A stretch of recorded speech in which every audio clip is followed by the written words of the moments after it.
Well, thank you very much. Good evening, ladies and gentlemen. It's a pleasure to be here with you. Thank you for allowing a Nord supporter to be in the city of Holpass Bay.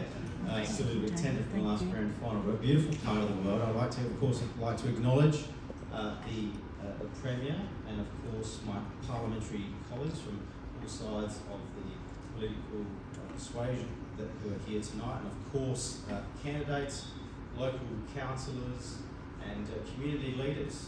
What an efficient annual general meeting. I wish you could run some of the annual general meetings of the Liberal Party. Tonight we're obviously about talking about the local community and advocacy and putting our best foot forward for the upcoming by-election in the seat of Black. First, let me say, as the first speaker, not the third speaker, if the Premier makes any pledges tonight, I will match them on behalf of the Liberal Party.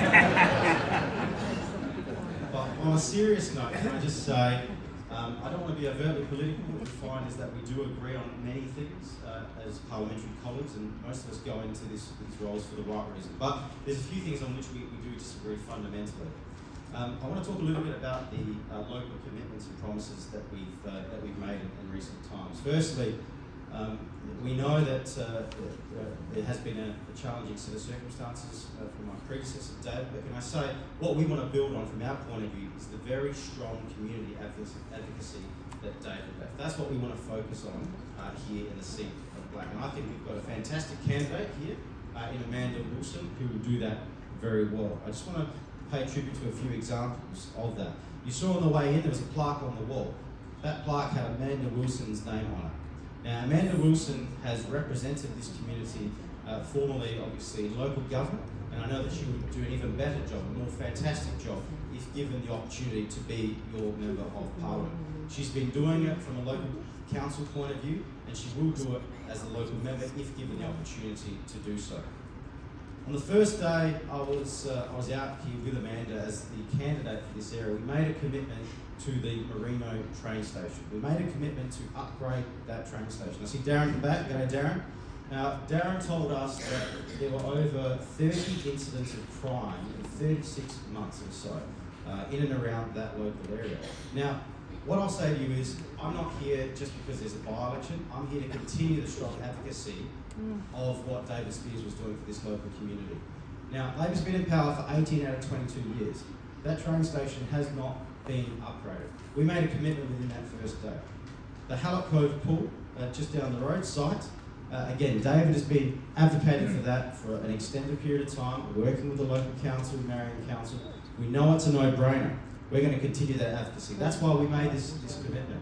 We made this commitment well before the journalists started coming to us. Now, a lot has been said about debt levels, and that's fair enough too. I was a local councillor in the city of Norwood before I was a Member of Parliament, and I can understand why there's some frustration, and these things aren't always a journey. But let me just say something in relation to that promise. You've got key retail strips in Adelaide. One of them is the Parade, down my neck of the woods, and one of them is Jetty Road. Now, the fact is this, if this was North Adelaide, do you know what would have happened? I'll tell you what would have happened. The state government would have pitched in and made a funding commitment to help fund what is an iconic part of South Australia from a tourism destination.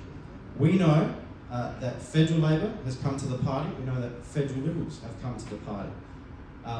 Most of these, you'll find, these promises involve a commitment from state, local and federal governments as well. And that's the fact of the matter, because it is a unique, iconic tourist destination, not just for Holpass Bay, but for the entire South Australia. And I've got cousins that come here from overseas. They go to Glenelg. They go to our beaches all along this coastline, not just Glenelg, but all the way around. So all I can say to that is I'll continue that advocacy.